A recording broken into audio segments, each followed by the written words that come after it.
R. Sathishkumar, Professor and Head, Department of Biotechnology, Bharathiar University. A warm welcome and thank you all for showing overwhelming response, which goes over 250 numbers, for this webinar on life sciences. Today, a very special day, that is October 2nd, Gandhi Jayanti. So I would like to start the event with the quote, that is Gandhi's quote, "You must be the change that you want to see in the world." So I think exactly we are following that. And this webinar is going to exactly focus on that, how you can change, which is organized by Department of Biotechnology, Bharathiar University, mainly focusing on translation research, product development, and commercialization. So I'm not going in detail as experts are here to give us the insight with their own product experience. Now I would like to propose a formal welcome address. We have here two important speakers with wealth of experience in translation research and product. First, a warm welcome to our Honorable Vice Chancellor, Professor P. Kaliraj, who himself is a medical biotechnologist, a visionary and eminent leader in leading big teams with more than 3 decades of research and teaching experience. He has held various renowned positions such as Officiating Vice Chancellor of Anna University, Director of Center for Biotechnology, Anna University, Dean of Faculty at AC College of Technology, and member of Syndicate for 2 decades at Anna University. Professor Kaliraj had a research collaboration with National Institute of Health in Maryland, USA, Glasgow University in Scotland, UK, and the University of Illinois in Rockford, USA. And also he was a UGC BSR faculty awardee and Lifetime Achievement awardee from Biotechnology Research Society of India. And almost like 42 scholars were gifted to receive the highest academic degree under his distinguished guidance. His remarkable patent in the area of filariasis is a boon in healthcare and saving the lives of mankind. And all the more important is he's a great motivator and a very good at sensitizing the faculty, scholars, and students towards achieving academic excellence and institutional global ranking. Professor Kaliraj is recipient of Lifetime Achievement Award and Sir J.C. Bose Memorial Award for his outstanding contribution in higher education research. And just to conclude, BU has gained momentum in this period as a Vice Chancellorship in spite of pandemic lockdowns and other things. So this is regarding a brief introduction about our Vice Chancellor. Before I hand over the session to our Vice Chancellor, I will also introduce Dr. K. Sankaran, Professor of Eminence and National Networking Consultant, NHHID. We are very happy to welcome you, sir, for this webinar series. And there are so many young minds in this who are attending. I'm sure they're going to be excited to listen to your talk with your wealth of experience. So Dr. Sankaran is having a wealth of knowledge on translation research and product development, in particularly medical devices. Always a well-wisher of Bharathiar University. Very briefly regarding his academic background, PhD from University of Hyderabad, MSc from University of Hyderabad, and his areas of expertise include protein biotechnology, protein engineering, molecular pathogenesis, and preventive measures for diarrheal disease, including instrumentation for infectious diseases. There are many, timeline of professional experience, which I'll just mention very important ones. 1986 to 90, he was a scientist at Astra Research Center in India, and 90 to 95 postdoctoral fellow and a research associate at University of Health Sciences, USA. And he also served as a director center with potential for excellence in environment science. And till now, from 2010, he's a coordinator National Hub for Healthcare Instrumentation Development at Anna University. Very significant is very briefly I'll tell regarding the products and prototypes, what he has developed, Dr. Sankaran. A rapid enzymatic colorimetric kit for detection of Shigella and entero-invasive E. coli from food and stool samples. Fluoropath, an immunobiosensor-based portable fluorescence meter for bacterial pathogen detection, developed under DST's Instrument Development Program. And very final one, which is almost in the market, that is antibiogram device, fluorescence imager-based device for determining bacterial sensitivity to commonly prescribed antibiotics. So these are all the products and prototypes which he has developed. And there are 3 international patents and 6 national patents. So I just briefly told regarding Dr. Sankaran's background.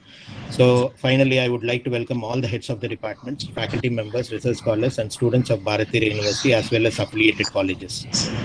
And finally, I would like to acknowledge and thank Dr. T. Devi, Professor and Head Department of Computer Application, and the technical team for the extraordinary support in organizing this webinar. And also Dr. Laulina, Dean, CDC, for sending webinar info to colleges so that college students or other faculty members also will get benefited. Now, I would like to request our Honorable Vice Chancellor to give a presidential address. Thank you, sir. Thank you, Satish. Respected Professor K. Sankaran. Yeah, thank you, sir. Our great friend and the motivator, which is very important. And Dr. Sankaran is the one who has refused to apply for the post of Vice Chancellor because we were trying to motivate him to apply. See, getting is different. But at least, at that stage, he told that, I'm not suitable for that. But I work with Vice Chancellor for progress of the university. So, last several months, he has been working with us. And the most important thing is, I would like to appreciate the faculty members of Bharathiar University. They have the inclination to listen to the people when they are telling some good things, which you cannot see in any university, in most of the universities. Even if I go to my own university, Anna University, where we both originated, if you want to organize such program, with a short notice, you do not got this number of people. That shows the faculty members are enthusiastic and responsible for the growth of the university, and consistently the NIRF ranking between 13 to 14. And in the last 2 years, we are having the global ranking 201 to 250 under the Young University ranking. And the credit goes to all the faculty members. I would like to appreciate and congratulate. And thank you for giving the opportunity for working with you. Now, working with some people, it is possible only when they are able to accept you. So they accept us for their growth. That itself is our success. And Dr. Sankaran has been working with us. I have been associated with him for the last 25 years. And continuously we were working in collaboration without, affecting our own,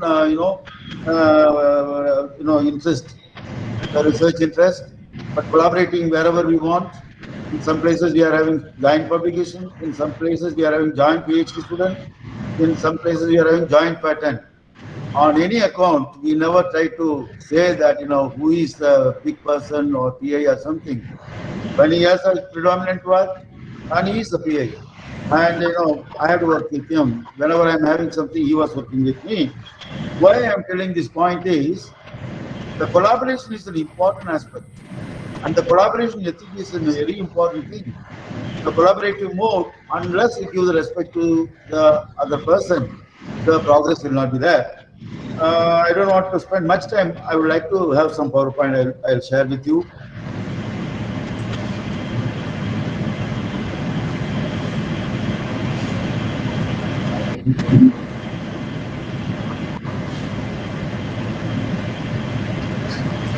So we have been talking about various programs of Bharathiar University, like, the first grant. The first grant has been given by Department of Science and Technology because of the outstanding publication of a particular university. And ours is the topmost, university with more number of publications and HNDs. For that, a maximum grant of 17 crores have been given in the second phase. Then RUSA grant, more than about 150 crores have been given, and it is going to be exhausted in another 6 months or 1 year.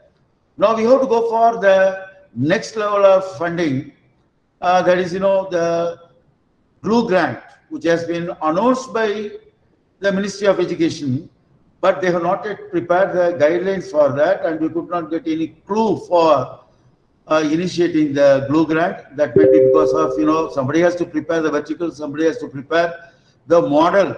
So we are in the verge of preparing the model for the establishment of a hub, which is called as Coimbatore Educational Hub, because the Coimbatore Educational Hub is named because the Coimbatore is the educational hub of Tamil Nadu and also the industrial hub of Tamil Nadu. So Bharathiar University would like to take up this matter, and I would like to thank Dr. Sankaran for spending nearly about 15 days and talking to various people, motivating them and bringing more and more information. See, the motivation alone is not sufficient unless you get motivated, unless you give the ideas. So we are so thankful to all the faculty members and also the affiliated colleges. There are n number of affiliated colleges who are having best possible NIRF ranking. Other educational institutions like, this one, Avinashalingam, then, all the, autonomous colleges, then Textile Association, various industrial associations, we are all joining together and going for the mega project. Now, one thing I would like to tell about the ethics of the education. As you know, that education belongs to society. Unless you take the basic research and finding of your research work, which is end up with a large number of publications, having good ranking, having a good number of other facilities like NAC accreditation and all, and it is not going to reach the society unless you take it to the next level. So that is called your translational research, which is responsible for productization and commercialization. I don't want to tell about internet matter because I would like to tell about my own research work that I have been doing, and in a short period. The diagnostic kit that we introduced in the market, which is a 2 minutes diagnostic kit, it is not a major research finding or something, but it's successfully taking the antibiotic detection kit into the market. So after the basic research, we have done the lab models, and you have gone for the evaluation by the Indian Council of Medical Research with various laboratories for the validation and looking into the market acceptance. Then you have gone to the industry. So we have to do parallelly our research work, and whatever the product you develop, that has to be working in the hand of the industrial scientist. Because in the industry, you will not be having a PhD person, there will be a BSc person or MSc person, and he has to reproduce, and successfully he has to develop this product for more than several years. So the product that we have developed is in the market for more than 15 years. Even now, I do not have the clone, but the industry is maintaining, and they are successfully, carrying out the things. We have gone for the technology transfer, then pilot scale, clinical studies, licensing, and WHO has, done the clinical studies. Then it has gone for the licensing by the Drug Controller of India.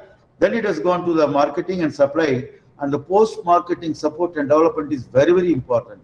Unless you work with the industry and making the product sustainable for at least 5 years, it is not possible to have the product for more than 5 years. That you have done. And the other product that I have tried, that was working for the conventional ELISA, but the monoclonal antibody affinity was not sufficient for the rapid test. So that test is under pipeline only. So all what I would like to tell, whatever the product you develop, whatever the basic research you do, it is your moral responsibility to take it to the society, because education is for society. Education is bringing the research, and only a good research work will be a good teacher and good administrator, and your research has to reach the society in this particular pyramid structure. Then another thing, you can tell about the patents. Patents are only paper. Even myself and Dr. Sankaran, we have several patents. But the product that we are developing is not related to that patent. And some of the patents, like our vaccine patent, we could not translate it because vaccine development is a government policy. Even if you just look into that, only about 1/5 of the patents are getting approved. Whatever the application you supply, this one apply, only 1/5 is getting approved for getting the patent, but less than 1% of that patent is going to the society. What we have to do to change the situation? We have to go for the acceleration of the translational research, then clinician-driven product development, IPR generation, product development, and we have to go for the entrepreneurship development and educating the students. So we have to sensitize the students right from the undergraduate level or even from the school level about the importance of the translational research. And the translational research has to be a continuous process intervened with the curriculum. So we have to develop the curriculum in such a way that will be sensitizing the students for product development. In Bharathiar University, In the last 2 years, we have included all the components of Industries 4, the digital transformation in all the subjects, including the languages, so which is encouraging the students to go for the product development. So publication, citation patterns are very important, but that alone are not sufficient. We have to go for the marketable product, prototypes or the need of the hour. Then how to encourage the faculty members to go for the product development. See, right now our CAS is given based on the academic performance index. Now many people started asking, why don't you go for the PDI, that is the product development index? Suppose if you develop one product which is going to be in the market, and if it is in the market for 5 years, it should be equivalent to about 15 papers with a high impact journal. And if you are having that kind of encouragement, many people will come forward. Today, people are very, very particular about the number of papers and what is the impact factor, what is your H index, and what is your citation index. These are all things not sufficient. So in the curriculum itself, we have to include the creativity, ideation, capitalization, design of new products and development. So we have already done in our curriculum, and it is a moral responsibility of our teachers to properly sensitize our students to go for the translational research. By the time they complete their 3rd year, you have to tell them, unless you complete, to bring it to a prototype, I will not forward your thesis. And if you tell in the beginning itself, I am very confident it will be possible for them to go for any product development. If I just give an example of my own research work, when I was doing my PhD work, I was asked by my guide, okay, you are doing the research, that is fine. How it is going to reach the society? You make it into a kit form. So I used to take the X-ray film, and I used to put that, some of the cellulose acetate membrane, I immobilize, I used to make it like a dip test. So like that, by the time I complete my PhD work, I was able to make that into a product form. That has not come to the market at the time of my completing PhD. After several years, I had the inclination, whatever the good practices developed on me by my guide, that made me to go for the research in the industry. Then when I came to the university, I was very keen to go for the translational research. So what I want to say is, you please make your student to go for the translational research, and you sensitize them. Even if it is not going to the market, let him make it like good practices, so that when he is going for his job, or when he is going to the industry, or when he is going to the university, the concept will be there, and it will be very much useful for them to go for the product development.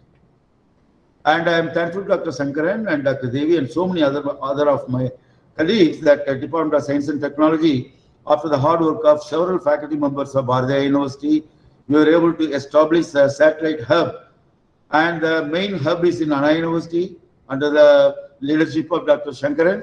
And the DSTS identified Bharathiar University to set up the satellite hub, and we identified few products.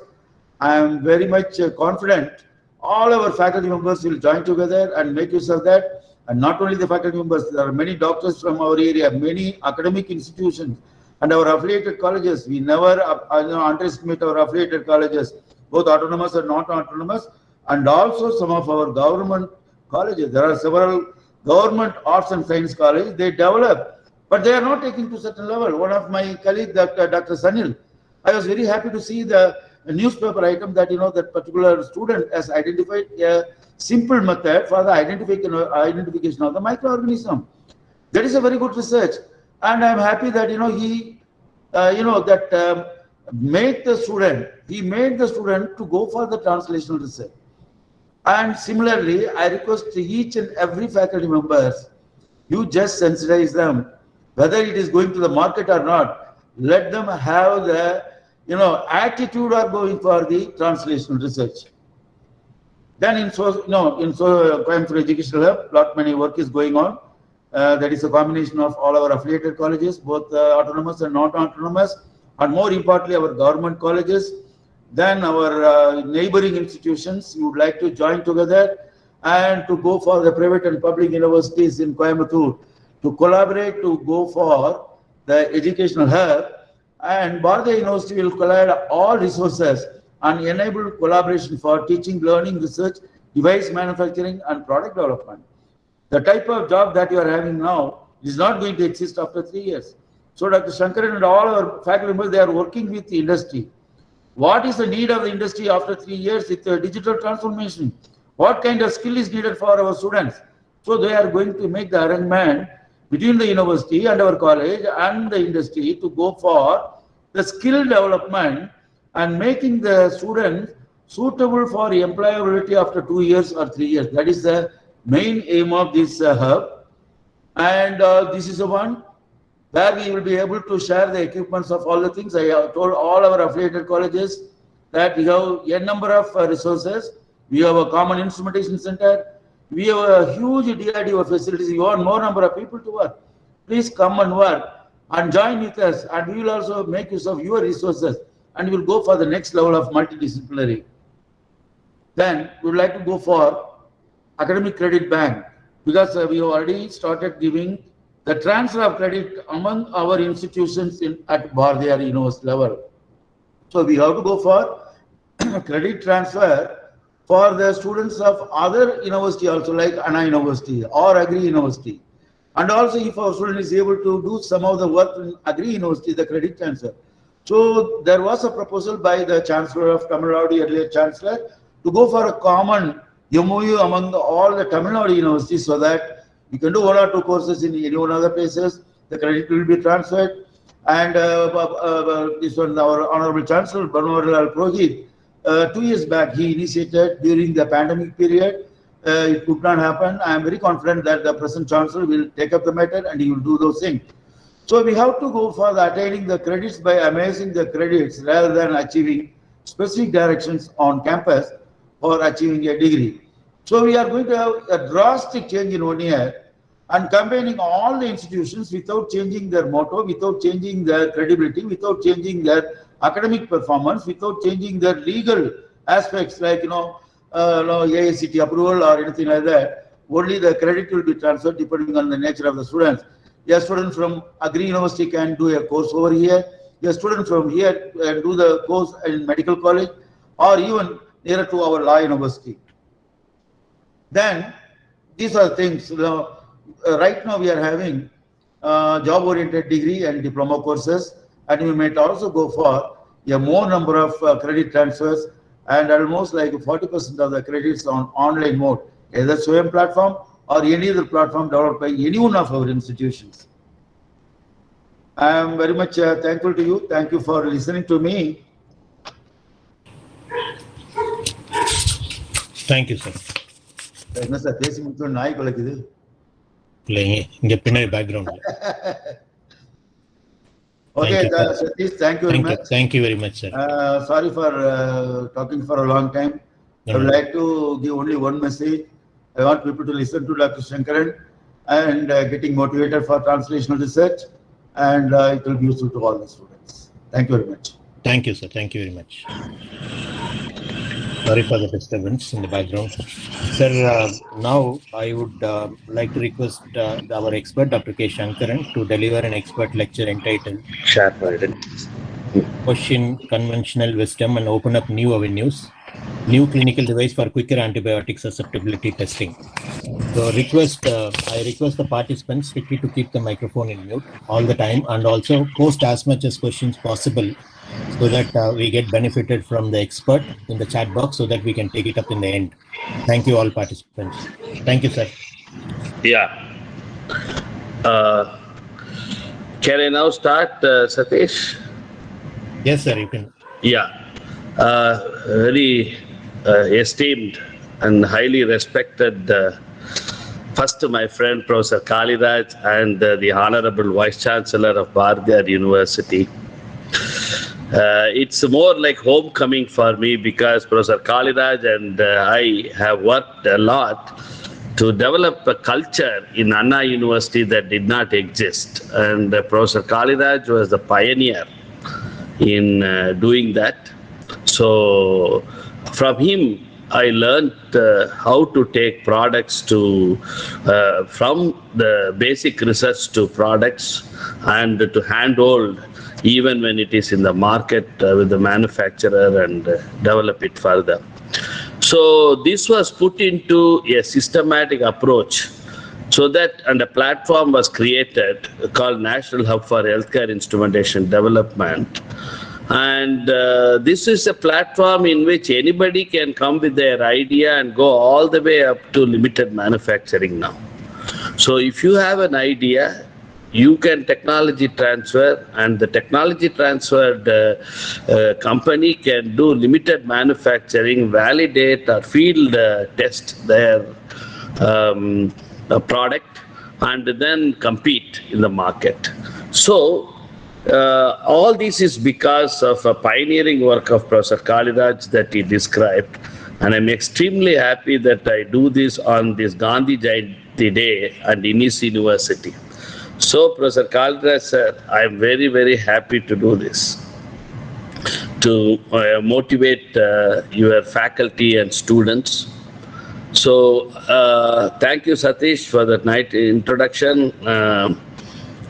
Let me go into, give my example of how I actually learn to question the conventional wisdom and open up new avenues. And particularly, I would like to tell the story of a new clinical device for quicker antibiotic susceptibility. So,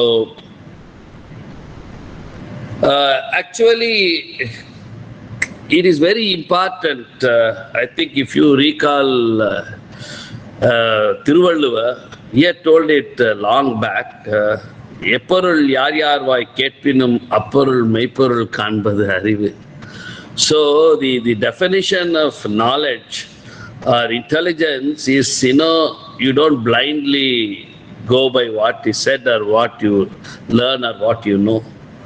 You should really investigate, and this was taught to me right from my PhD days by my supervisor, Professor A.N. Radhakrishnan. But I had to question his own result when I joined, because I started to work on an enzyme which is a very large, complex enzyme. It's called rabbit intestinal glucomalase maltase complex, which can completely hydrolyze starch to glucose. This is essential enzyme in all animals, including human. And therefore, we were investigating how it works. But when I started, there was a dilemma, because the ultracentrifugation result that the previous investigator had used in his lab showed a molecular weight of 200,000. But this molecule cannot be electrophorous because it was not entering the gel, a 5% gel or a 7% gel. So there was a mismatch between what is known at the molecular weight level and the behavior in electrophoresis, mostly indicating it as a much larger molecule. So when this problem was taken, I was arguing for its large molecular, much larger molecular size, and then I had to prove it. So I had to really break this notion that it is that's a smaller molecule than it is. So I had to really, if you see, I am actually a life science student with biochemistry, but I had to go to molecular biophysics. So your expertise, if you are really interested in product, you should be what you want to be. That's how Gandhi also is saying. So I turned into a molecular biophysicist, read about hydrodynamics of proteins, and at that time it was a well-developed field. The movement of proteins in under ultracentrifugation field. Actually, you can really capture how the zone. That's what you see in this first picture. So you get a clear profile when the zone of protein actually moves under the speed of several 100,000 G. at the force of several 100,000 G, it moves and you can really follow it, and this gives an idea about the size and shape of the molecule. So also there is viscosity factor which gives parameters about the shape. And gel filtration actually gives you another clue for molecular weight. So you can see that there is a whole lot of hydrodynamic parameters, experimental parameters we derived from this study, and it turned out to be the molecule is about 750,000. So it is about 4 times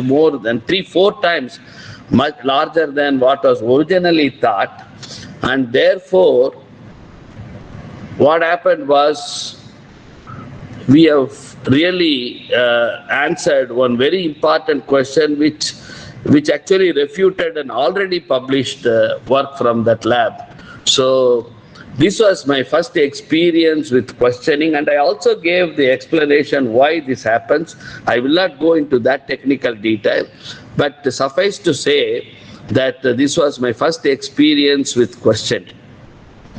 And another questioning was the electron microscopic picture that you see in the top left was available for this enzyme from Leeds laboratory from UK, where the investigator had gone and electron micrographed the protein. But when these photographs were, even the electron microscope scientist, he could not tell what is actually the size and shape of this molecule. But then I took this challenge because, if even an experienced person cannot do, I think that is what one should study. You cannot say, it had not, they could not do it, we cannot do. You cannot have that type of attitude. You should solve that. The most difficult problem is what actually excites a PhD student. So as a PhD student, I had this thing. And then I went into my hydrodynamic parameters and also the theoretical. This is one of the classic computational biology work, where from a set of experimental parameters you predict what the structure could be. So there is equivalent ellipsoidal or rod-like structures or string of bead structures known at that time, and for a given size how they behave in the ultracentrifugation field or movement hydrodynamic conditions. So I actually did all these calculation, and it turned out to be that it's a string of 6 beads with about 70 angstrom dia and inter bead space of 70 angstrom. So once this was done, then we went into the micrograph, and now can you see that you can see them as string of beads?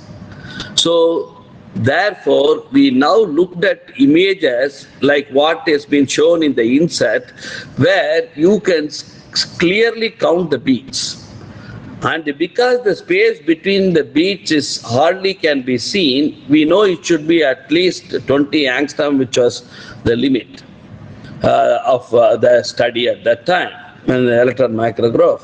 So we actually came up with a string of 8 beads with 600 angstrom dia and 20 angstrom in the inter bead distance.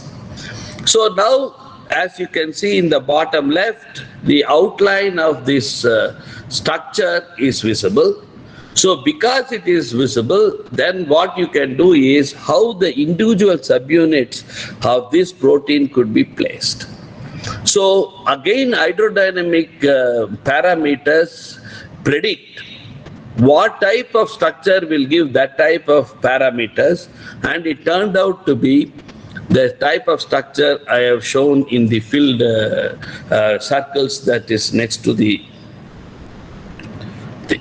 So now this is 1 bead. There are 8 beads, so there are 48 subunits.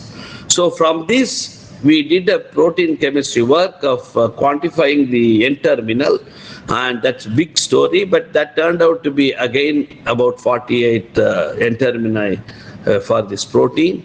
And subsequently, we again broke one more conventional thinking that this enzyme actually hydrolyzes starch one by one from into glucose, one bond from another. Okay, so from starch directly glucose is released. But I refuted it based on the kinetic experiments that we had done and the evidence that were there. And we actually published, in my thesis, that it is first maltose is released, maltose units are released, which are 2 glucose units at a time. And this maltose is acted on by the maltase part of the enzyme because it is a complex. So then it becomes glucose. So for this we also gave evidence, and this model is not refuted even today, which from 1983, 84 to now, it has not been refuted. So I think if you really ask a conventional question, question the conventional wisdom with the very good fundamentals and foundation in chemistry, maths, physics, I think you are ready for product development. Why I say this is, these are the type of capability you should develop at PhD level. This is for students. And my own faculty, my own mentor and guide did not know what I was doing for almost 1.5 to 2 years, because I was working in an area that was new. Because I had to solve this problem, I had transformed myself into that and did that. But he could appreciate all this when I really wrote the paper. So it is quite possible that the faculty may not know, but I made use of other faculty who are there in rest of the departments and in CCMB, which is about 35 kilometers away where the ultracentrifuge was. So we used all the expertise of others and then come to this conclusion, and that gave a very good paper for both me and the guide.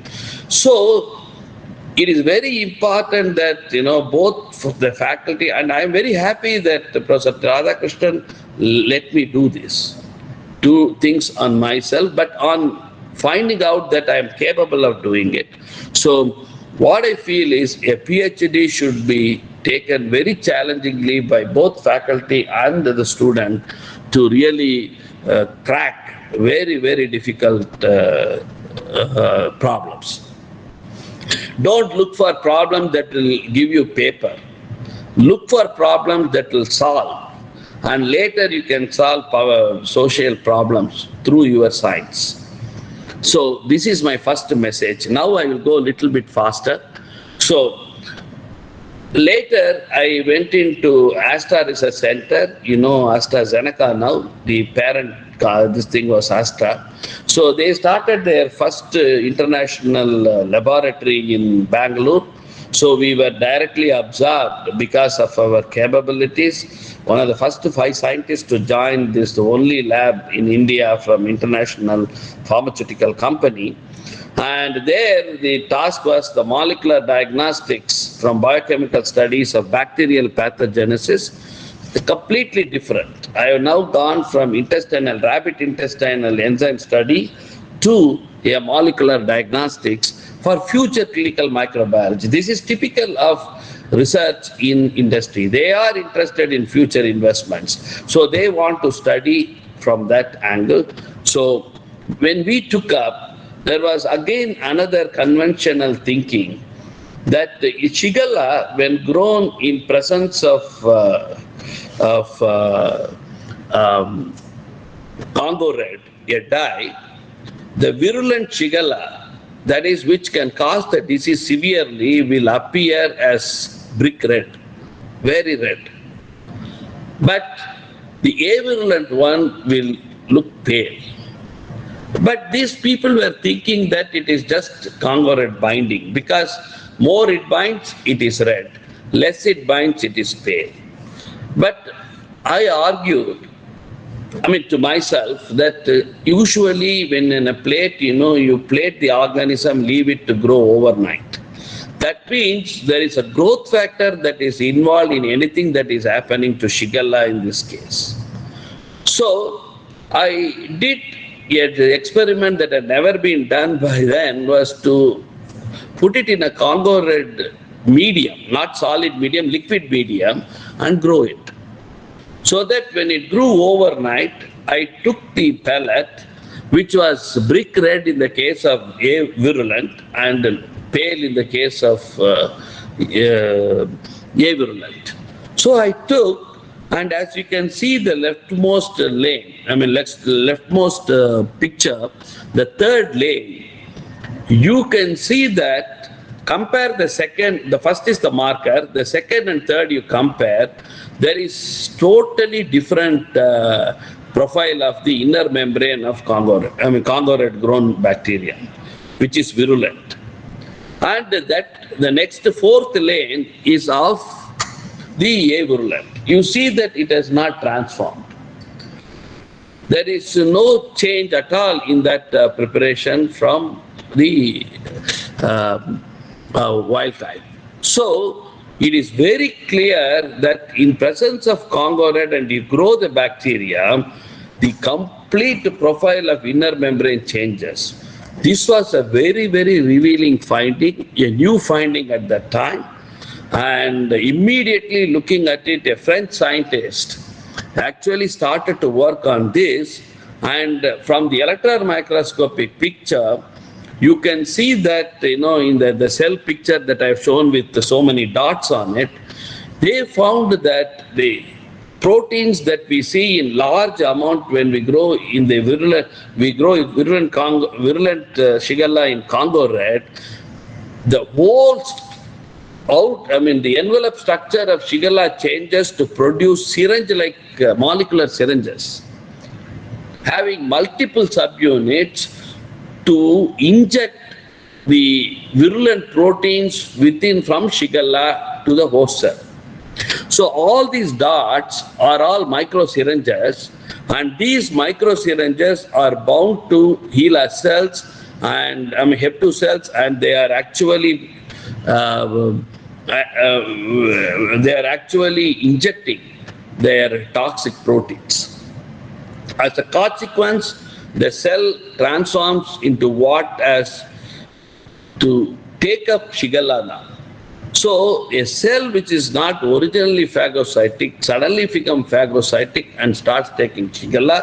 And once Shigella is inside, it spreads to other cells and causes this damage. So the whole thing got revealed because I asked one question which was not according to conventional wisdom. So this has become a very good study later, and of course very well referred. And another question at this time we asked, which others had not asked so far, if this is the case, if it is such a complex transformation, then there should be a ATPase that must be working. Many a time you would see that people actually identify gene and even translate it, and bioinformatically they may tell that it's all a ORF and things like that, without defining the biochemistry or its activity. That is, we know several protein sequences, but we don't know what they do. So one approach to me at that time was look for functional approach, where I was looking for an ATPase, an ATP hydrolyzing activity, giving the energy for this type of transformation, which should be specific, which we can use for diagnostics. So I went and looked for another very beautiful set of experiment. I cannot go through, but I can tell we came with the discovery of a very novel enzyme we call as apparase. And this apparase was a discovery, again revolutionized, and now this has many uses, including in sequencing, and this has been taken up by a private lab now, private company now. So this enzyme, at that time, I was using it for diagnostics. As you can see that you can easily assay apparase, which is in the periplasm, in the inner membrane. Okay, I mean, it was in the periplasm. That is immediately after the outer membrane. So it was always accessible to the ATP that you give from outside, and it will hydrolyze ATP, release phosphate. It's a pyrophosphate, so it will hydrolyze pyrophosphate as well as all nucleotide phosphates. So all the nucleotide triphosphates, and it can release phosphate, and phosphate you can easily measure. So this was the idea of a diagnostic kit.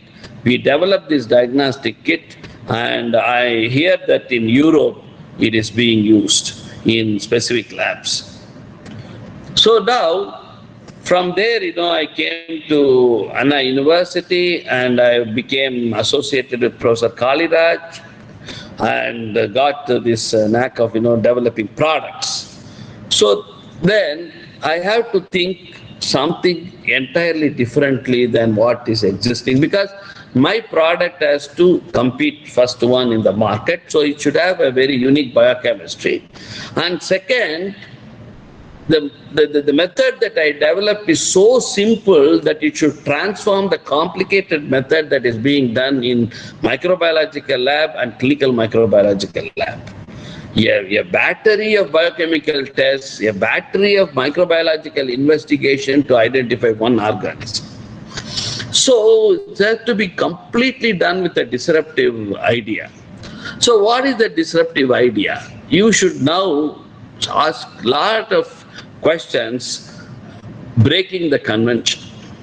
So one such thing I asked, broke the convention, was all the targets that we look at. I mean, you can look at anything. Either we look at DNA or protein or antigen, whatever, or any small metabolite, we break the cell. We look intracellular. Everything is intracellular. But nobody is looking at what is coming out of bacteria. Neither do they believe that what is coming out of bacteria could be specific and in concentration sufficient to detect. But I took a challenge that we should look at outside secretory molecules. So you have secretory proteins. Several proteins are secreted by bacteria. Not many gram-negative won't secrete, but gram-positive secrete. And both of them, positive and negative, will secrete volatile organic compounds, secretory compounds, and secretory nucleic acids are now known today from exosomes. And therefore, we can use all these, what you use intracellular, as extracellular probes. So, okay, what is the proof? There is the initial proof itself we can go for with the Chemoinformatics. There are so much of information on what bacteria secrete as metabolites outside, secondary metabolites as outside. And pathogens also secrete. Pathogens are after all bacteria, but it affects us. So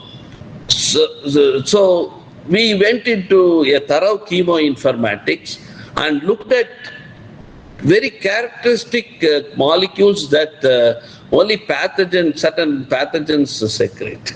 In that, we first took protease because it's a notorious nosocomial bacteria. It infects, in hospital, it's notorious for hospital infections. So we thought that we'll take this dangerous bacterium and look at its chemoinformatics, selective chemoinformatics. And we found that, 2-methylbutanol is a molecule only this releases. So we took protease and then took the medium as soon as the growth was stopped, or the growth conditions were stopped, and then we analyzed and we gas chromatography followed by mass. We could find 2-methylbutanol as reported. Now that we know that the protease is able to do, these are genome specific, not species specific. So, but anyway, bacteria, even genome specificity is also enough. So this 2-methyl-butanol can be easily detected by adding dancer hydrazine. A reaction is so fast that within minutes you will get, in presence of acetic acid, you will get a product which is highly fluorescent. So we don't have to do anything. We simply grow, but because these are volatile compounds, at the moment of stop, you have to add the reagent and then you read the signal which is fluorescence. So you can see that wherever we have fluorescence, they're all protease among 39 ATCC and MTCC strains, 56 clinical isolates. All the 96 wells have been used, but only protease had been identified, had been given signal with 100% sensitivity and specificity. So this nobody would have believed from conventional thinking, but we could not also believe that we will have such a high sensitivity, absolute sensitivity and specificity. It's a breakthrough thinking. And of course, just because we do this, it doesn't mean that, you have to give up your academic interests and things like that. There is scope. Now that we have seen that the protease is able to do this, you can actually go and find out whether this pathway operates in protease, and that's a discovery that you can report. So we did find, and we found one more thing. This is the same pathway as Saccharomyces and Lactococcus use, but there is in isoleucine degradation, and you can use isoleucine as a inducer to make to enhance the signal. So you can make more of 2-methyl-butanol when you add isoleucine, and therefore you can have a medium with isoleucine. So like this, even a media modifications you can do, once again, leading to product development. So like this, you should always couple what you find academically to product. But academic discoveries come when you question conventional wisdom. Products come when you use such an output for something new into the market. But doing this, you are essentially increasing the rupee's value. You have technology in your country, you can sell it to other countries, rupee becomes stronger. You don't have to blame that we are developing countries. I mean, we are very poor. The rupee is not strong against other currencies and things like that. You are the ones who have to transform by making technology work for people and globally. So think very differently and make sure that the rupee value increases so that you have better life. Okay, so with this we thought that we will have battery of such tests developed, and we next went to Staphylococcus and Pseudomonas, and it is not always necessary that you should have only fluorescence as signal.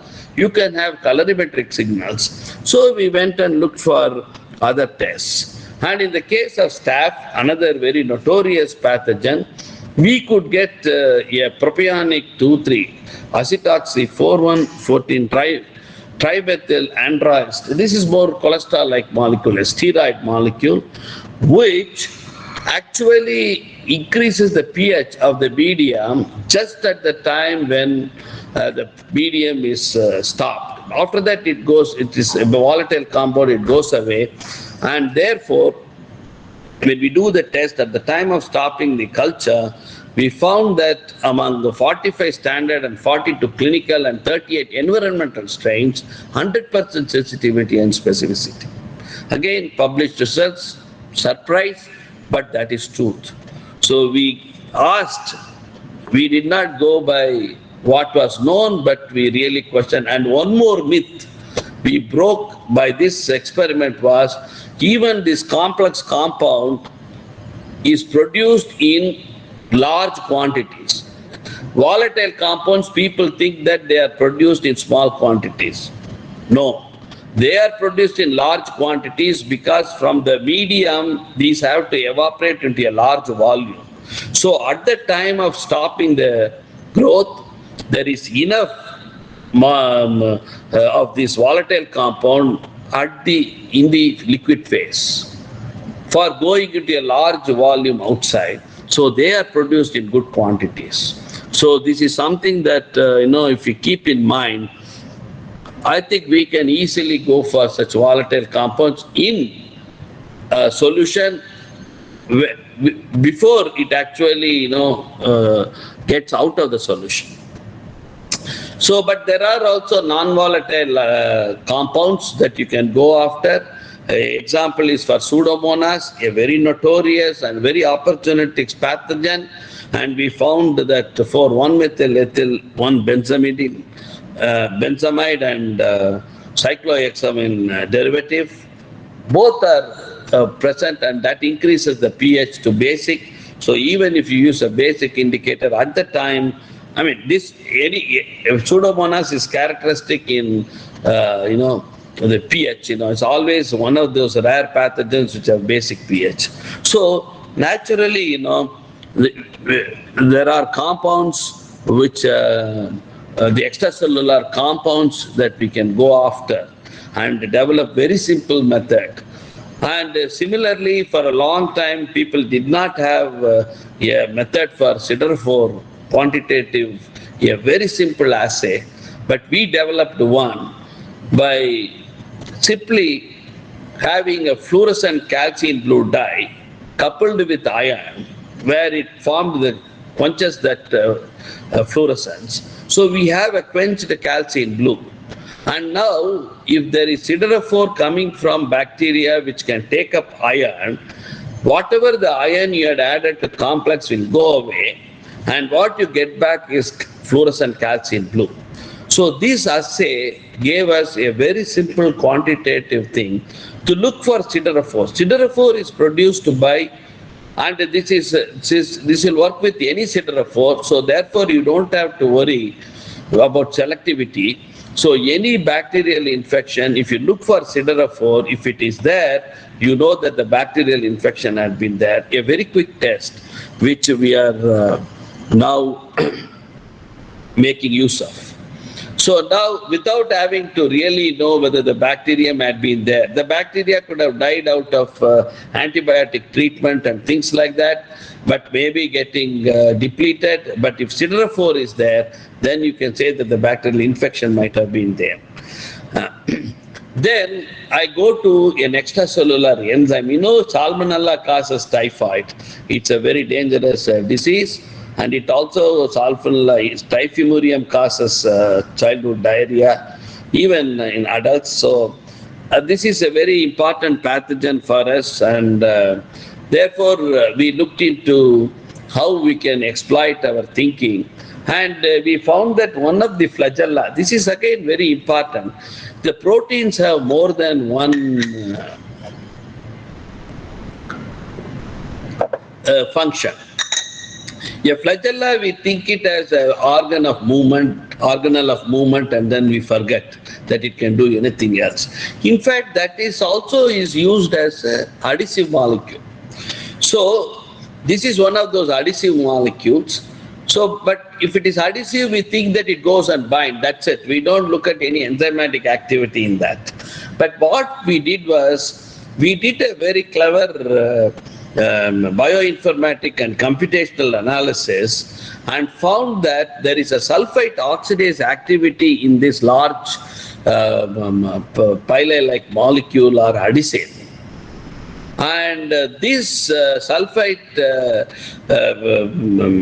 oxidase activity can very easily be assayed using a basic fission or acidic fission dye. So we did a basic fission dye, and this is where the large molecule has a sulfite oxidase portion, as is shown in the picture. And what we did was, we simply took the basic fission and assayed, and what you see is the disappearance of the pink color that normally comes with the addition of the dye. And when sodium sulfite is given, it goes to sodium sulfate, and you couple it with the dye reduction, and what you get is actually the loss of that pink color. So very simply, assay is available for salmonella. So when these were all very exciting, we also thought that we should investigate RNA. And we did find specific RNAs released by bacteria through exosomes, and we actually showed that a couple of that RNAs in the siderophore path, that is enterobactin synthase subunit F and proteobactin. So we could show as an example, but out of all this, how do I make my instrument? The optical, I can simply use even a mobile and take a picture and say yes or no answer, right? Fluorescence or no fluorescence, color or no color, or one color to another color. It can simply be done on an optical platform, which is plenty available. I can also use very simply a hybridization platform for electrochemical. So both are very well developed. So we were very excited to start to develop a series of these tests. That is when I think the next, this thing is also very important. You should be ready with a very open mind to develop product. This is very, very important. And your eyes and ears are to be actually trained towards the market, not towards what you develop. Many PhD students and the faculty members, their own finding is so dear to them that they keep on defending it and working on it. But I think this should change. You should change your thinking and your strategy towards what the market needs. So when we did a survey of 400 hospitals, we learned that more than what pathogen, or bacteria is causing the disease, they want to know what antibiotic to give first. Because now there is no more just bacterium, it is multi-drug resistant bacteria there. So usually the first trial and error antibiotics don't work. So they give ampicillin, it won't work. They will give another one, that won't work. But without an antibiogram, it is very difficult for doctor to treat a multi-drug resistant. By then, the complications actually escalate. This is so because in India, we go to a doctor when in advanced stage. So many lives have gone like this. So they said that, sir, somehow you give us this thing, and most important thing is for UTI, urinary tract infection, but that suited us also because it is a very sterile liquid. If there is any pathogen, there is only one or maximum two pathogens. So mostly one pathogen. So a sterile liquid with one pathogen, it is easy to handle. So we took the tap and asked a question, what is the simplest assay that we can do? So I totally, even though I developed so much over years, as an individual pathogen detection, I argued this way. Why not we do the antibiogram first and get the culture and use our method for detection of the identity of the pathogen? Unlike the microbiologists who want to, identify bacteria among 25, 30 pathogens, we took very simple. Urinary tract infection is caused by 95% by 4 or 5 different, mostly 3 or 4 different pathogens. 75% is E. coli. So if we distinguish these within this panel, that is enough. So if I have a set of specific assays with me, that is enough for these 4 pathogens. I don't have to go and really show that that is the only pathogen, isolate a colony and all that. So like this, all conventional thinking, which is convoluted and very difficult and, not practicable, not field deployable, all that, you should question and change. So we went to a very simple where, dead back, as you can see in the top, this thing, When we all know that when fluorescein diacetate is added to a growth medium, the growing bacteria would take it and then convert it to fluorescein and release it out for fluorescence. But when you kill that, this cannot happen, and as you can see in the two Eppendorf tubes, the left has no fluorescence and the right has fluorescence. Left has been killed bacteria. And you can see that you can actually follow this as as the number of bacteria increase due to the growth.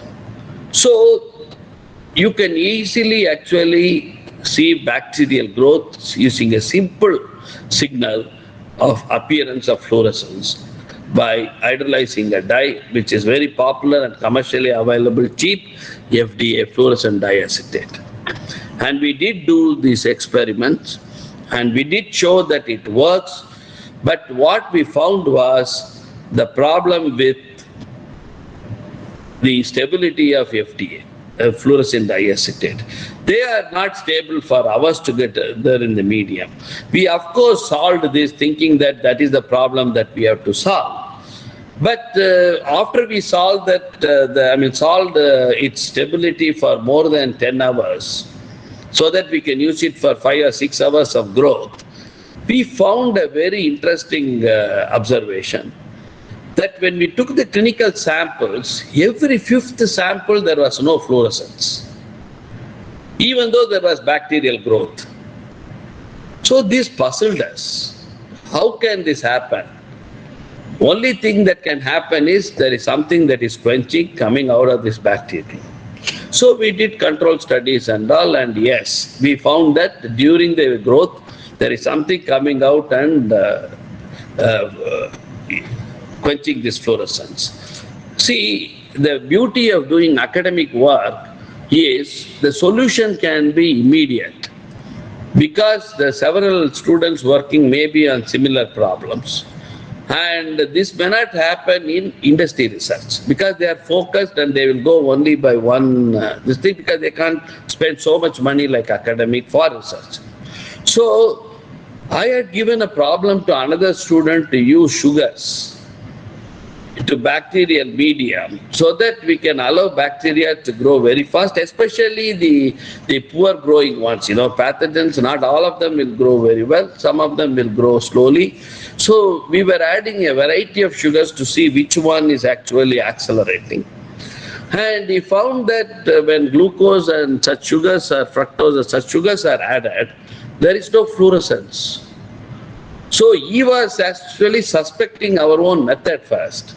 But then we had this every fifth one not showing the fluorescence and something is coming out. We systematically addressed this problem, isolated the compound and did a mass spec, and we showed that it is a molecule which is a long chain fatty amide called quercetin. Docosanamide. Sorry, not quercetin, docosanamide. So this docosanamide binds fluorescein in the medium. After the FDA is hydrolyzed, fluorescein comes out, but this docosanamide binds that and actually quenches. See, when we developed this FDA method that I told, we were already at clinical investigation level where we were looking at clinical samples. And the company which was ready to take up this technology when we proved were worried that, we have this problem of 1 in 5 not working. So we had to very quickly, within 2 to 3 months, change our biochemistry. So this lead became very useful to us. And we said that instead of looking at fluorescence, we will add fluorescein in the medium and look for quenching. And that became a very robust technique. As you can see in that graph, as the bacterium is growing, as you can see in that blue line, the quenching was happening and the fluorescence was coming down.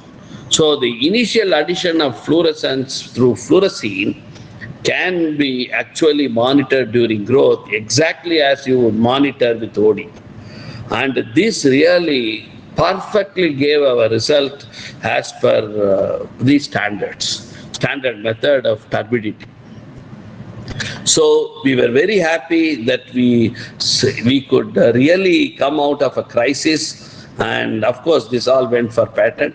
And immediately, one of our engineering associates from Indian Institute of Science Dr. Dinesh, he built a small imager wherein a webcam actually looks at a strip of 12 wells, and where bacteria are growing in presence of antibiotics. So you can see that wherever there is growth, there is blue color, which is the background color for the excitation background color, and the green one shows the fluorescence. When there is green, there is growth. There is no growth. When there is green, there is no growth, and the fluorescence is intact. When there is blue, there is quenching, and therefore the bacterial growth had been there. So this very clearly, there are two patterns shown of a 12-well strip. You can see two different patterns. So this very clearly showed us that we can develop it into a method that would be very, very useful. And in this panel that I show you, you can see that the multi-drug resistant, we have used 10 antibiotics, except amikacin. The bacterium, the sample, bacterial sample is resistant to all the other 9. In the second, except amikacin and gentamicin, resistant to 8. So these type of bacteria are plenty. We almost see 15% or 50, even more than 50, 20% are resistant to many types of antibiotics, and at least 6 different types. And mainly, but unfortunately, doctors will prescribe within that types. So, and the next one, the third one, you see that it is more susceptible, and similarly, the other one is intermediate. So it is very important that they come in all colors, and therefore we should have a quick test to know the antibiotic resistance, to prescribe the right antibiotic. At least our work takes only 6 hours to grow and then show the result. So therefore, by second dose, you should be able to change. And we did actually extensive lab validation, and you can see that almost 93%, 94% correlation with what can be done with standard comparison method, which is a disk diffusion or the turbidity method. So now, once we know that there is a product possible, you cannot simply, give it out as a concept and then nobody will take it. So at this time, we had a university with potential for excellence call for, and we applied, and the committee was so carried away by this type of new, first in the world type of discovery. And we also showed this model that we had built. They said that they are going to allow only one project in the whole university with potential for excellence scheme, which is just for one product. If that comes, they said that the whole of CSIR, what we would have done is whole of CSIR had not done in so many years, spending so many thousands of crores of rupees. That was the comment by the chairman. So it was such an re-accelerating movement for us. So we took this challenge, but then I worked with 40 engineering colleagues from 6 departments, and actually one for optics, one for electronics, one for mechanical, one for instrumentation, one for control, and our own group for biotechnology or the biochemistry. A lot of standardization had to be done, and we did. We are showing all the parts that are inside. A lot of work. People from manufacturing, production, they all had to join together, and what you see on the right is an automated reader of this image, fluorescence image. So within 2 minutes, 1 minute, you will get the result once you put the tray inside. So the software will, what it will do is the tray will go in, the image is taken as it is and will be converted to a grayscale, and the grayscale pixel values, and that is what will be taken for a cluster mapping. And the cluster mapping is to distinguish between what has not grown and what has grown. What has not grown will be fluorescent, what hasn't grown is fluorescent, and what has grown is spexed. So you can very clearly distinguish that blue and green, and they will cluster separately. So depending upon this cutoff that we provide, by studying several samples, we can really arrive at what you see as a pattern of resistance and sensitivity. The green dots show susceptibility and the red one show resistance. So this gets converted to the antibiogram, and in 1 minute you will get the antibiogram once you put it in this reader. So 6 hours of growth and 1 minute of this analysis. So within whatever happens within 6 hours and 15 minutes to 30 minutes, you have your antibiogram. I myself was a beneficiary of this, because when I last visit to Coimbatore, I came down with not only COVID-19, at the same time hospital acquired UTI, urinary tract infection. And that put the doctors into this thing. They said that quickly get the antibiogram, we have to treat you for that, because also suffering from COVID. So because the microbiological laboratory here in Coimbatore had taken this technology, and we were working with them to develop it for the field conditions. And we have now finished, and then they are now started to produce, and then completely field evaluated, started to market. So that time I called Mr. Mani and said that this is thick. Then he asked me to come and give the urine. And once they cultured, the next day morning, within 6 hours, they gave the result. And it turned out to be, and meanwhile, the doctor said that you take some high-end beta-lactam antibiotics, efiximine. And it turned out to be the wrong antibiotic. Once the antibiogram came, we found that it was resistant, and levofloxacin we changed to, and then immediately I was cured of UTI. So this is my own discovery, invention coming back to me. I think it was really a dream come true. All this I should give credit to my very illustrious and also very hardworking student, Rohit.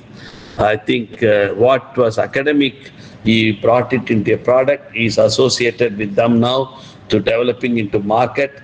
I think the PhD students should take that type of, he is one of those role models, I would say, where it's bent upon, he got his PhD very well commended, and now he is with the product that he himself had made.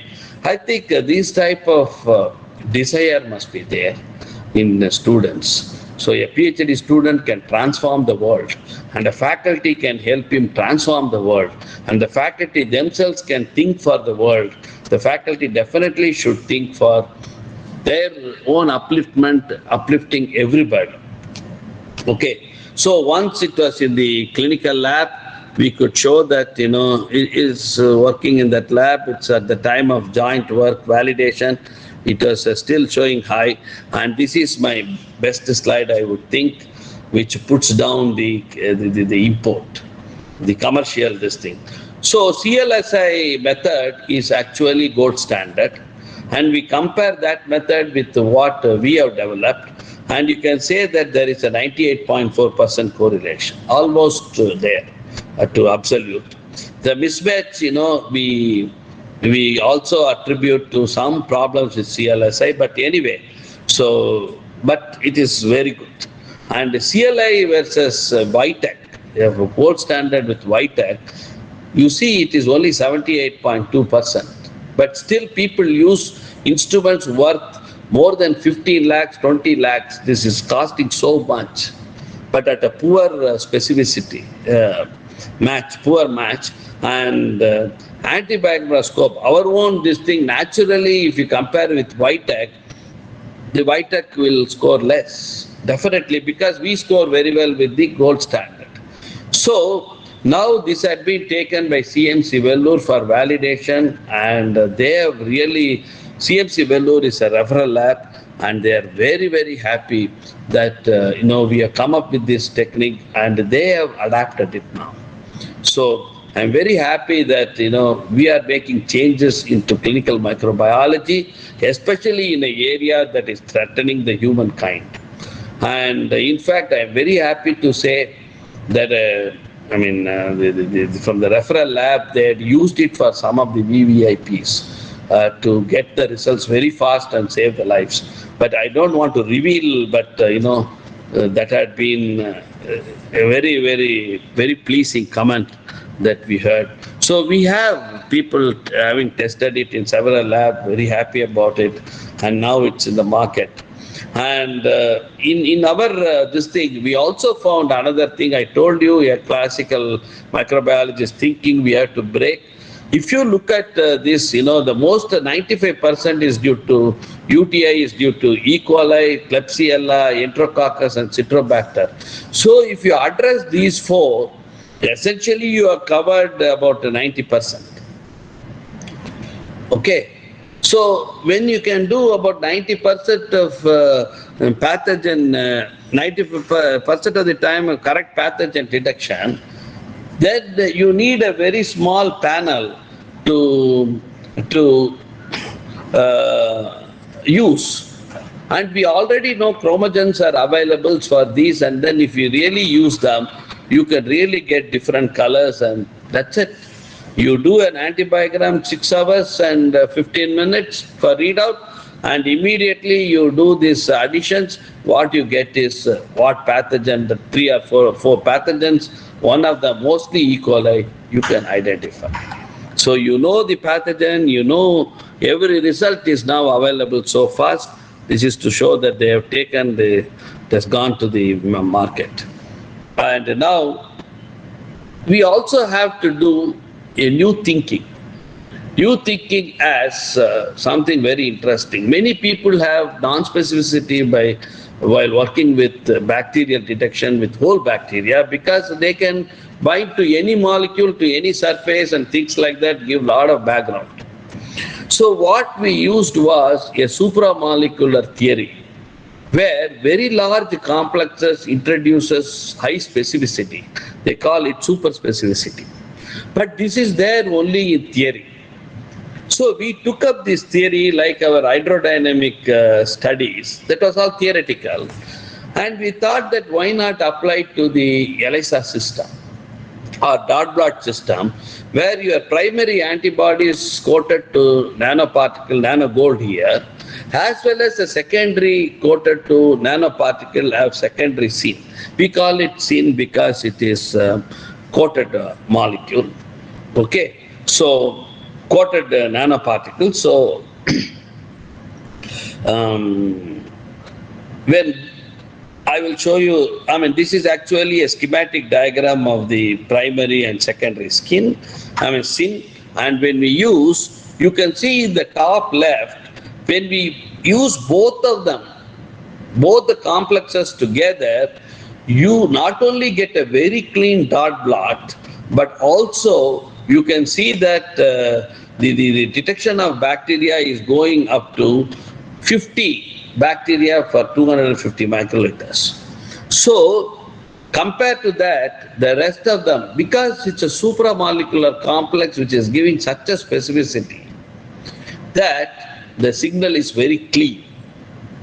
And very interestingly, this method is now being taken up by a private laboratory and a private company, and they want to increase the sensitivity of several ELISA and dot blot systems. The same was true for ELISA systems also. Because of time constraint, I don't want to go, but you can really believe me. that it did so because we published also. And similarly, electrochemistry, I told you, is another very major player apart from optical. And in the case of UTI, we came up with a very interesting coupling intermediate between electron release during binding of antigen antibody to through the HRP conjugate, that releases the electron straight into an intermediary molecule to the detector. So when you have this, again, because such a very good selection of this intermediary electron transporter is a thionine dye, that you get very good signal, and you are able to really go as low as 1 picogram of secondary antibody that you can detect. So like this, but when you detect that low, you can definitely detect the UTI with the high sensitivity. So I think these are used, these are used for enhancing the signal. So we can really take into other disciplines and also help our cause. So a very open-minded, breaking the conventional wisdom, disruptive thinking, these are what are really required for our faculty and definitely students. And the PhD students should take the most challenging job. You should insist that the most challenging job is given to you. Go wherever the infrastructure is, talk to people who are capable of, doesn't matter, and the faculty should have that type of open-mindedness to allow students to explore a lot and do a lot of work in the lab. And I think with this, I hope I have given you some success stories from my own, so that you can be convinced that I am not borrowing from others and telling, and it will work. And I really wish you all the best if you do this. And next, this thing I will tell you another very big success story, but that is with very fundamental discoveries, how they can be taken to products. Thank you very much. Thank you, sir. Thank you so much. Double kick. Oh, sorry. Thank you, sir. There are questions from the participants. Yeah. Sathishkumar, Yes, yes. please. Sir, I'll just go through one by one. There are a few questions. Maybe participants can go on with the questions. We'll go one by one. First one, I think it's a very general question by PG student Narendran from PhD College of Arts and Science, from Botany Department. Sir, what are the researches that can be taken by a botany student? Very nice question, but such a broad question. You can start anything at any level. A botany student can, if it is taxonomy, can go for very new plant or, very new botanical species. And of course, make use of it for commercial use by analyzing it, what is unique in it. You can start from there. To actually, you can go into actually molecular biology, try to use plants to produce new molecules. So a botanist doesn't come with the label of botany. It is a training, it's a knowledge that you can use it with other knowledge. Other knowledge, and develop into a different capabilities. See, I think many people think that they are stamped when they get the degree. It is never like that. A physicist can become a biotechnologist. A botanist can become a physicist. Nobody, in fact, there is so much of beautiful physics in botany. In fact, only if you look at, there is so much of chemistry in botany, and all these what became as plant chemistry, biochemistry, and things like that. I think if you ask me, really, what can I do with plant as a botanist? I don't think you are you should brand yourself as botanist, but that is only a stepping stone for becoming other interdisciplinary expert. Sir, I'd like to add one more thing. Yeah. Sure, sir. The botany is the organization of molecular biology from Greek better. Yeah. Yes. The molecular biology organization in there. Yes. It was not knowing, and there was a rediscovery of mechanism. Absolutely, and sir. Responsible for the genetic transformation. The whole thing originated from botany. Correct. Absolutely, sir. Absolutely. Fantastic. Okay, sir. I'll move on to the next question from Pradanya. I think she's from our student, like Medical Biotechnology, DBT supported program. Good afternoon, sir. Can you please tell us a bit more about the procedure for identifying sulfite oxidase domain in Salmonella flagella? Oh, okay. I mean, how we did, right? Yes, sir. Yes, sir. Yeah, it is actually very simple. If you know bioinformatics and computational biology, so people have described the sequences, right? I mean, they have already published the sequences. Then what you are supposed to do is, the many proteins have folds, and the folds are characteristic of certain functions. So what you do is, you look at what type of folds will correlate with what type of sequences, and if such folds are associated with certain enzymes, and these folds are seen in your sequence, then you correlate and say that this may be the one. Like for example, we had a phosphatase fold in apirase, but it was not hydrolyzing phosphate, it was hydrolyzing pyrophosphate. But it can so happen that sulfite oxidase fold need not do a sulfite oxidase activity, but some other activity. But in our case, it turned out to be a sulfite oxidase activity. But you can always look at functionally related folds. But then you can really first test what actually the actual enzyme activity you can expect from the fold. You test. If you are actually lucky, it may be doing the same function. If you are not so lucky, then you may have to really look at other oxidase type of activity by intelligent guesswork. Okay. So it is actually from sequence you have to go to computational biology looking at folds. And the folds associated with enzyme activities. Yeah. So is it like homology modeling? Yes, exactly. Okay, sir. So the next question, Madhura Sohani.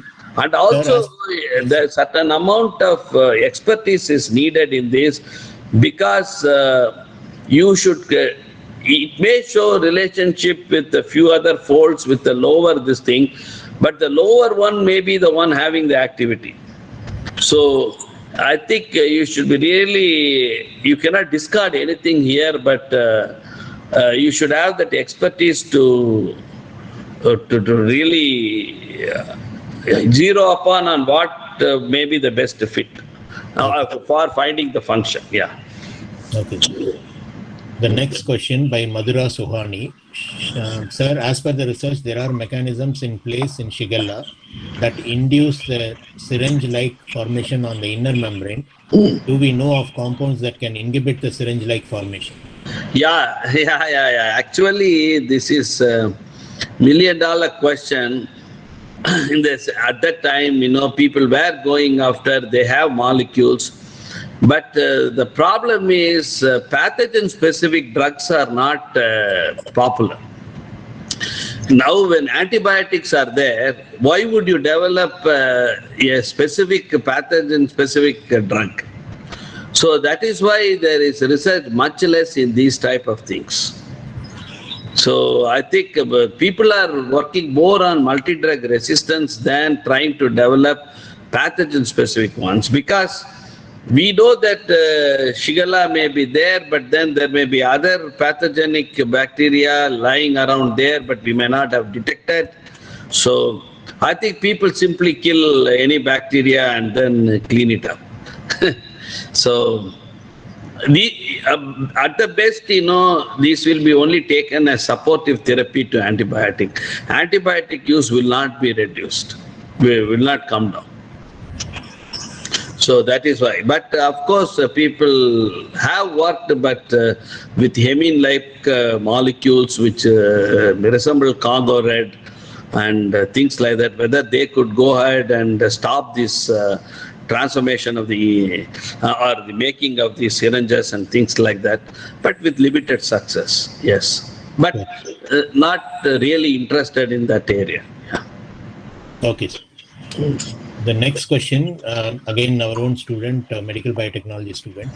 Sir, you told us about various microbial diagnostic techniques based on the chemical compounds that are released by the specific bacteria.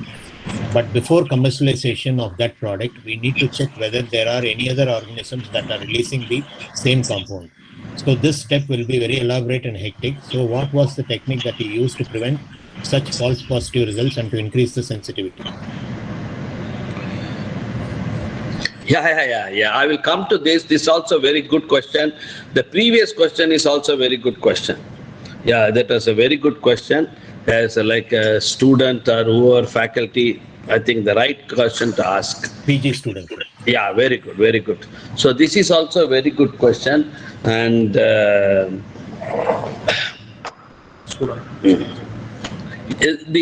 one, this thing is we go to chemoinformatics first. People have very elaborately worked on bacteria releasing the metabolites. Secondary metabolites is a very huge database. Secondary metabolites are released by bacteria. Then we do a comparative study and then find out, among the very common. And also I told you that we go by syndrome specific also, because not every syndrome is associated with all the bacteria.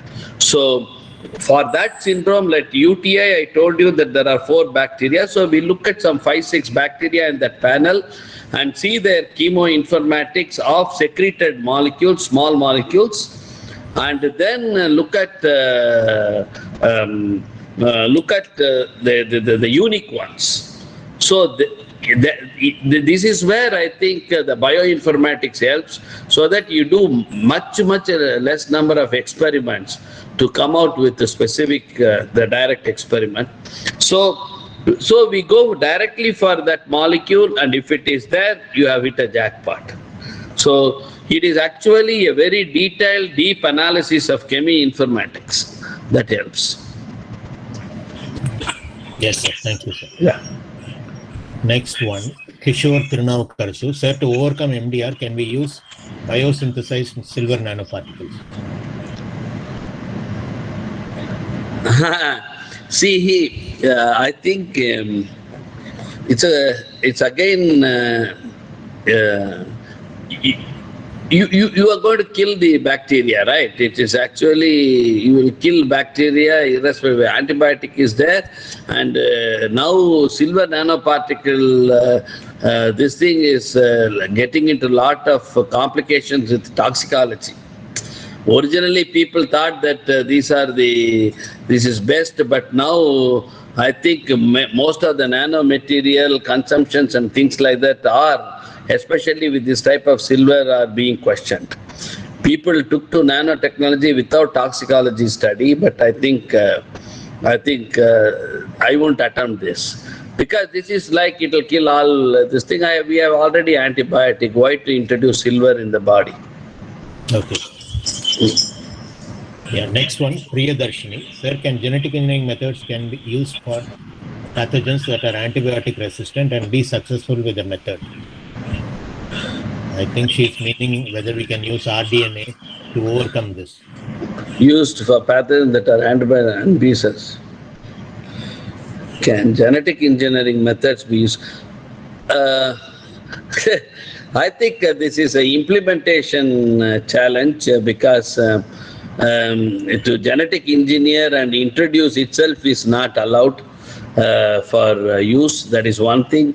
And second is you have to genetically engineer and then compete with the existing pathogens to eliminate. And these are not, I think, feasible. I think biosafety issues. Biosafety issues. Yeah, biosafety issue plus you cannot take you can genetically engineer, develop vaccines and then can use against. That is a different thing. Or you can genetically engineer in such a way if this can eliminate the pathogen. It can colonize better and eliminate the pathogen. So I think next is the biosafety, but these are not at least the immediate this thing, but as a student you can really ponder over and see whether you can come with a disruptive idea. Yes. But yeah. Yes, sir. Next, thank you. Next question, Elizabeth James. Sir, can you give some advices on commercializing our PhD research? Oh yeah, why not? But your research should be such. That is first qualification. If you are going to commercialize your idea, you should know the applications that you are going to use for, and you should really know the market acceptability. Suppose, let us say, you are developing a diagnostic device, then you should know from the clinicians whether there is a market, because they are going to recommend for its use. So first you have to study that. And once you study that, then there are specifications for that product, and that has to be met. Because the doctor will say that this should satisfy this conditions, so that I can make use of. Then you can make, adapt your whatever you have developed, either a methodology you have developed, or a process you have developed, or a prototype you have developed to that, and then develop it into a product. So it is all case-to-case basis, and you know what is the market for it, and what is actually the post-market sustainability. Suppose you are using a technology that will become obsolete in 2 years, then there is no point. Okay, or in a device in which a component is imported and that will be stopped, then there is no point. So a product means really a very good field study first, and then arrive at the specifications, and then you again start your work to match that. Yeah, but every PhD thing can be developed, but more importantly, you can do a PhD on what you want to develop. That is more important. You can tune your PhD for that. But once you arrive at the end of the PhD with something, and then you ask, this should become this thing, then it has less chance. If it is academic only, yeah. Thank you. Next one is Jananish. Sir, is there any other efficient method to insert RDNA into plant cells except ultrasonication and microprojectile gun method? Yeah, you should answer, Satish, because you are the expert. Jananishri, actually in plant to transfer the DNA, I think whatever the method which you have suggested is all secondary and tertiary methods. The primary method is using agrobacterium, which naturally carries the DNA, any DNA which you put in that TI plasmid, and it takes automatically into the plant tissue and integrates into the plant genome. So agrobacterium is the first and foremost method and commonly used all over the world. Next one, sir. Ravi, whether any annotation works are going on, glucosidase synthesizing enzyme and any other genetic engineering work on it? Glucosidase, what is that like? Glucosidase synthesizing enzyme. I don't know whether he made a mistake.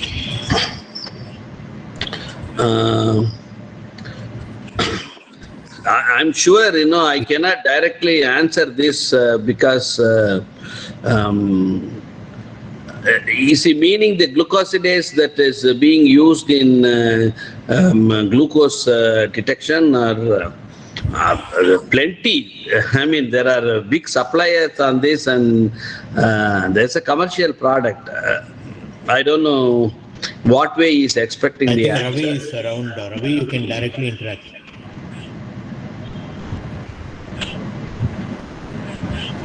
Glucosidase, there are series of enzymes. I mean, glycosidase or what? So it's not It is responding. glucosidase enzyme which has antibiotic properties. Oh, whether they do have antibiotic property? Yes, sir. Yes, Oh, they have no. antibiotic property. No. To the extent I know, no. Yeah. Thank you. Okay, sir. Next is the same Ravi. My area of interest is on probiotic enzymes acting as antibiotic susceptibility. Your views about it and guidance, sir. Probiotic enzymes. Acting as antibiotic susceptibility. I don't know, because probiotic enzymes we have to define. There are so many probiotic enzymes. I don't know what specifically we are talking about. Probiotics is one way to really compete out pathogen. That is definitely there. But the probiotic enzymes, to the best of my experience, what are these? How these probiotic enzymes are different, or what class of probiotic enzymes you are talking about? I think these are all very important. Okay, so it's a very general, very good. Yeah. Next, I think Dr. Prabhakaran, our own faculty. Prabhakar, you can directly interact. Sir, Prabhakaran here from our own. Yeah, Prabhakaran, tell. Sir, Yeah. actually, some of the tools developed by this is directly can be used for diagnosis or testing, sir. Because whether it needs any accreditation or validation by any medical organizations. Oh, sure. You need to have from accredited labs as well as referral labs, and CIDESCO, if you don't do, CIDESCO will ask you to go and do that and get them the certificate. Yes, you have to do that. So whatever the startups people are coming with ideas can be taken for large scale diagnostics or something like that, sir? Yeah. Yes, but these regulatory things we have to satisfy, and that is not difficult. There are many labs that will actually test it for you. Okay, sir. No need to go global and all. Even at national level, we can. National level. Yes, CMC Vellore is enough if you are interested in this type of this thing. Because we developed it in with the microbiological lab here, and then we took it to CMC Vellore to give us the certificate. And now the microbiology lab will use the CMC certificate to give it to CIDESCO and say it's a NABL accredited lab. So when NABL accreditation team comes, they will show that they have this evidence. Then it will become an NABL accredited method. Okay. Because that's but one international publication must be there On the same topic. Yeah. So what you do is, when you have like this, you patent and then publish, and then go for technology transfer, and the technology transfer, that lab or company should do the rest of the things. Okay. So even the same person can get the patent and same person can publish to Yeah. make it into fields. Okay. Yeah, right. Thanks a lot, sir. No, thanks. Thank you, Prabhakar. Yeah. Sir, that's all we have in the chat box. Anybody wants Yeah. to directly interact, we can give 1 or 2 minutes for them to ask. So, participants, please, you can directly interact if there are any questions. Good afternoon, sir. This is Professor Devi from Bharathiar University. Yes, Devi, please tell. What is your advice for the young research scholars to pick up like Professor Sankaran, sir? Oh, no. I am actually, they should question me. They cannot take whatever I said. They can question me, and the questioning mind is what is very important. But much more than that, I will say that the fundamentals in maths, physics, chemistry should be very good. Actually, they should develop the analytical ability through mathematics and physics. Okay, and the biological knowledge is just, you should have some good knowledge, and you should not think that the biology should drive you. Actually, the physics, chemistry, maths, physics, chemistry should drive you. Then only, you can get to product. Because ultimately at product level, it all specification. Because you go to any place, you pay money for a specific product. I mean, the shopkeeper cannot give you something and then say that this is the money, this is what I have given you for the money you paid. It's all very specific there, okay, when we buy. So the same thing applies for us also. So if somebody wants to buy, you have to give very specific thing, and that comes with a very good maths, physics, chemistry, applied to biology, and with very good material science knowledge.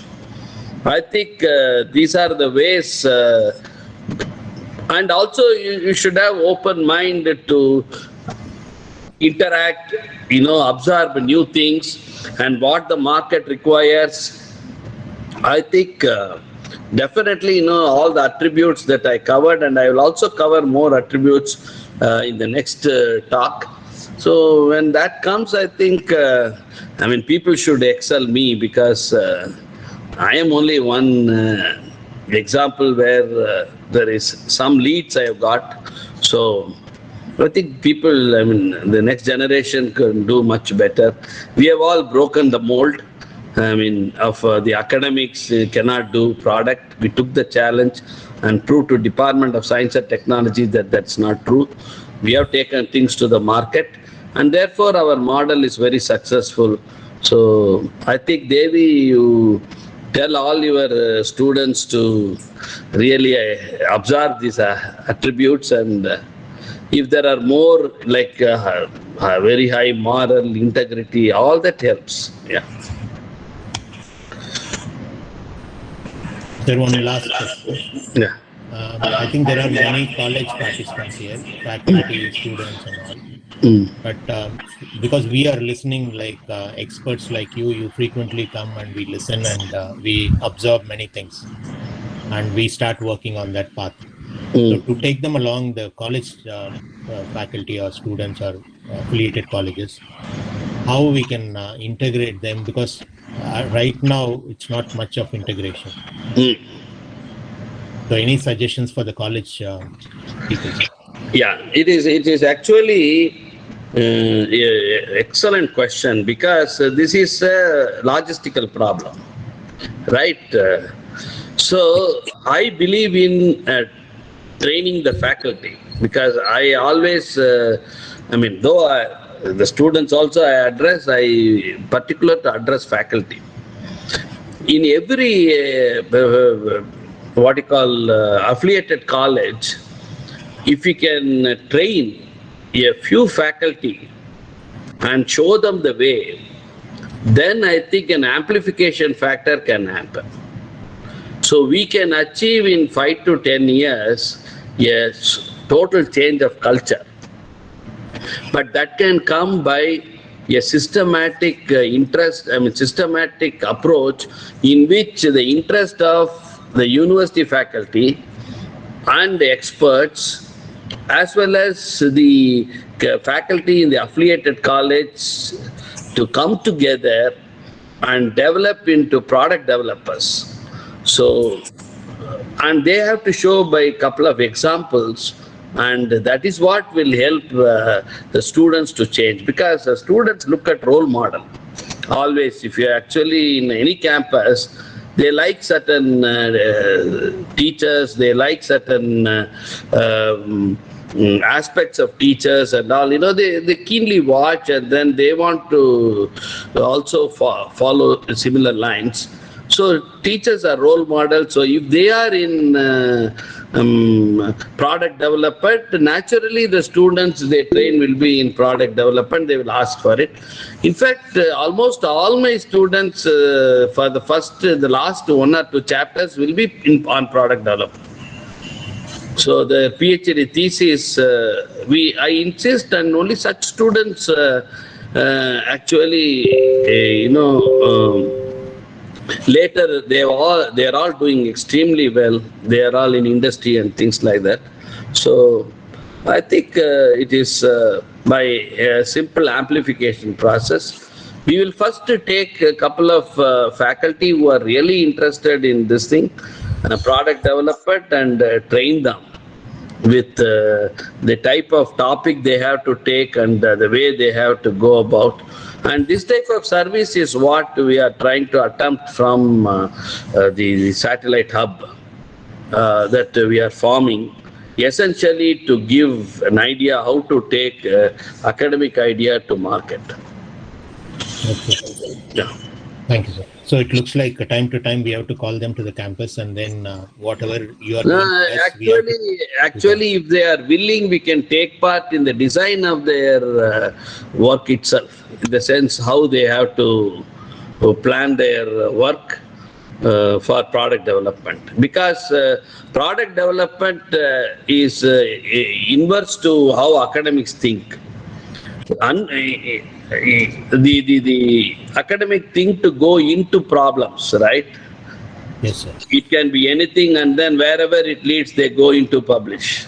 But it is not like that. Product, you come from the end. You conceive the product and then you do your work towards that. So this type of mind change that we can counsel, and then if they are very happy with that type of development, I think a couple of faculty from each would do to really give the spark to others. Yes, sir. So I think a session or two with them and the willing faculty to really change the direction of their thinking is enough, I think. Sure, sir. Thank you. See, in our own department, I don't think everyone has taken our approach. There are so many, but quite a few have taken and benefited. So we can't expect a total transformation, but then there will be so many products to sell. That is again another challenge.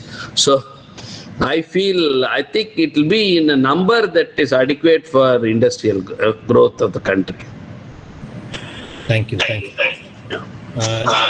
Lastly, Dr. Prabhakaran has commented, it's a very interesting lecture. Your inspiring presentation kindled the young minds very much. Acknowledgement with photograph of your student is very unique during presentation. So nice to see them all. That's what Prabhakaran, our faculty, has commented. Oh, thank you. Thank you so much, Prabhakaran. Yeah. Thank you, sir. Thank you so much. Yeah. And now I would like to request Dr. Devi to give a vote of thanks. I am very happy. So many questions. Yeah. That shows people are alert and they have the interest for research. And the interest of the PG students. And though it is a basic question, that shows their curiosity. Let us start encouraging the research and product development, even in the UG level. yeah. And also PG first year itself. Yes.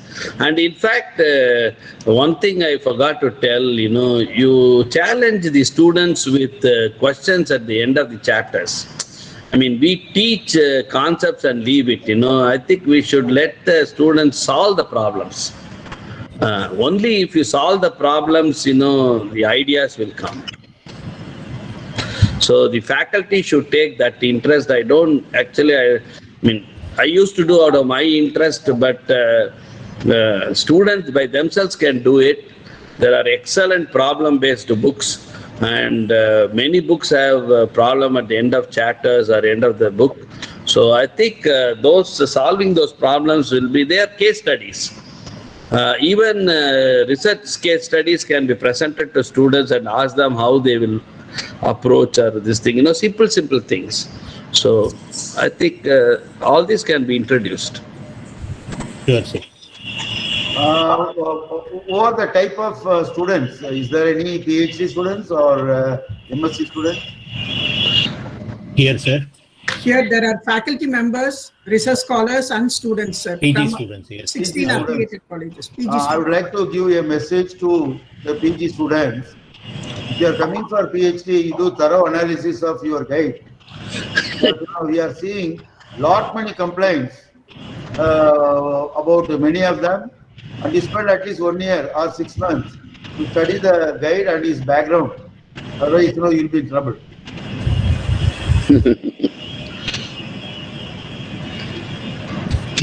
Okay, Devi, go ahead. Thank you, sir. Yes, sir.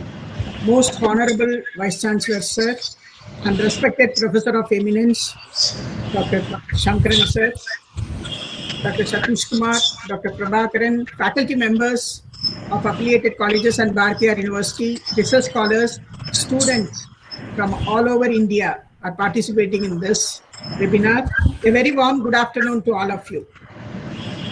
First and foremost, thanks goes to our Honorable Vice Chancellor, who is a visionary and taking Bharathiar University to greater heights since 18th of October 2019.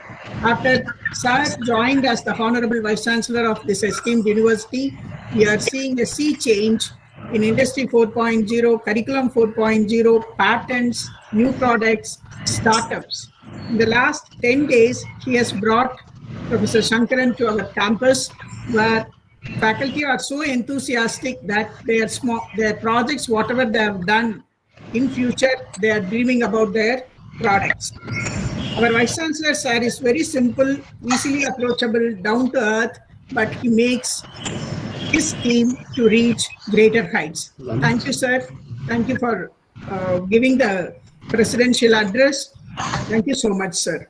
And our expert, Professor Sankaran, he addressed on questioning the conventional wisdom and open up new avenues, disruptive way. You work in a disruptive way, and new clinical device for quicker antibiotic susceptibility. I would like to go with Dr. Prabhakaran, where he said, Sir has introduced his research scholars in his PPT to acknowledge the work of the research team, which is too good to see. We will follow that. He also said, you should be what you want to be, and you should have a breakthrough thinking, couple the academic finding to products. You should have an open mind to develop the products. And fundamentals, analytical ability, and knowledge on maths, physics, chemistry to drive biology, and new ways of thinking. These are the key for the research scholars. And the important point that he said is do a reverse engineering of conceiving the product and then look at the problem. We will surely follow this, sir. You gave a detailed session on the topic. Thank you so much, sir.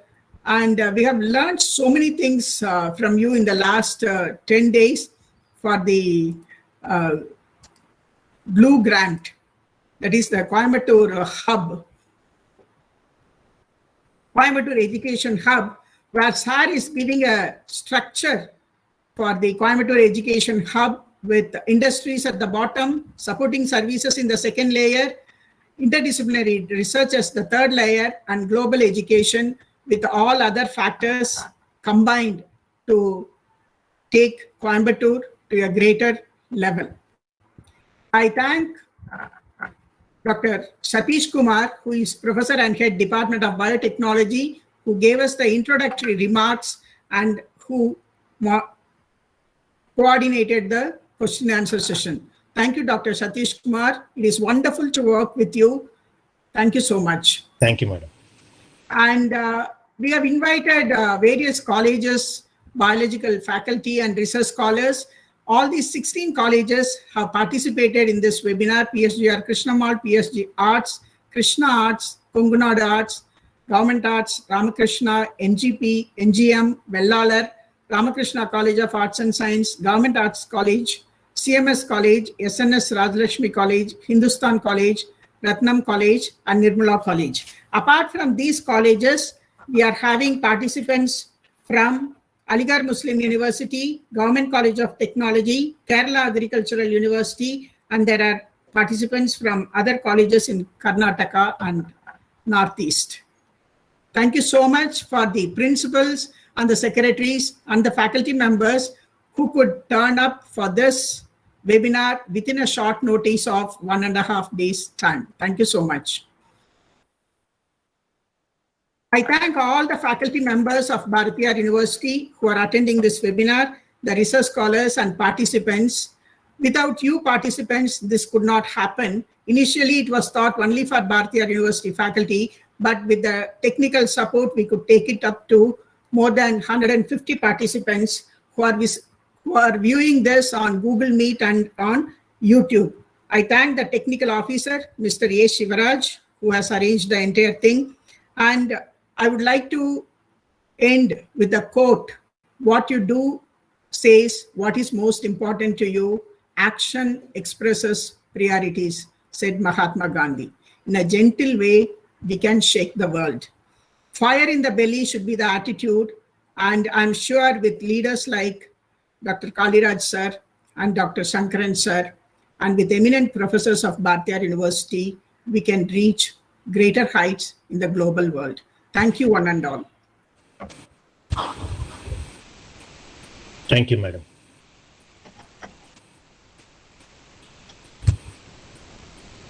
Thank you, sir. Thank you. Thank you. Thanks to all of you. Thank you, sir.